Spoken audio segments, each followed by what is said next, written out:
totally normal childhood. I was a completely normal kid. Loved to play sports, did very well in school, hang with my friends, and then one day when I was 15, I woke up suddenly and I was sick. Donnie Farber is now 40, but he still remembers being in the grips of his illness vividly. I was bedridden for weeks, and on some occasions for months on end. I would sleep around the clock, upwards to 22, 23 hours a day. The first episode lasted a week and a half, but was soon followed by a second one and then another. It was terrifying. Most of all, Farber says, because no one could figure out what was wrong. He underwent blood tests, spinal taps, MRIs, and sleep studies, but everything came back normal. Something very scary and something very serious was going on. Finally, a doctor in the Boston area where Farber lived came up with a diagnosis, Klein-Levin syndrome. In the media, it's often called sleeping beauty disorder. There's nothing beautiful about KLS. It's a beast. It is a beast of a disease. A beast that Jenny Grossman's family is currently facing down. Grossman's 17-year-old son Cooper has a story much like Farber's. He's an amazing, young, kind, polite, happy, healthy, energetic kid that loves to be around family. But at 15, during his freshman year, his first episode struck.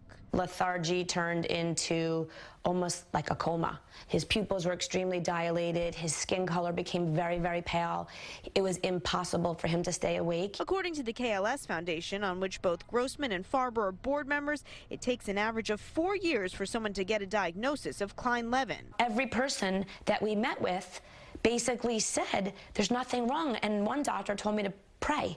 That was basically what she said, that I should pray for my child. After countless doctors and tests and still no answers, a family member's Google search turned up articles on Klein-Levin, and the Grossmans, who live in Livingston, New Jersey, booked the first appointment they could get with Dr. Orrin Davinsky. This is very much a medical mystery. To date, we really don't know why it afflicts one person and not another. Davinsky is a professor of neurology and an epilepsy specialist at NYU, but has seen as many as 75 patients with KLS over the course of his career. During an episode, essentially the sleep system is turned on and the wakefulness system is turned off. We think it's some abnormality in that ancient part of the brain, possibly an autoimmune, possibly virus, possibly neurochemical.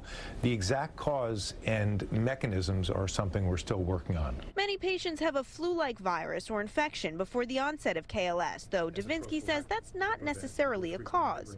Doctors at Stanford are looking at whether KLS may have genetic tendencies. One reason for that? Donnie Farber, because just 2 years after his diagnosis, his younger sister Ariel began having episodes too. Collectively, my sister and I had 40 episodes over a 10-year period. It robbed both of us of large chunks of our teenage years. The Farbers were the first documented siblings to have KLS, but not the only ones. I do think genetic factors contribute.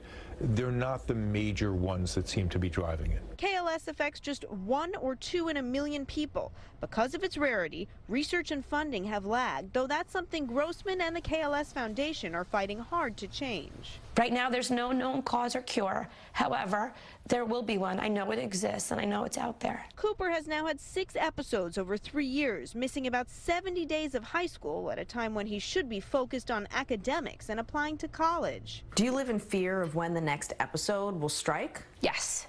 Every day is like Russian roulette. There is one silver lining of KLS, and that's that it's finite. Most patients stop having episodes by age 30. Knowing he can outgrow it is fantastic, and that's what keeps me going.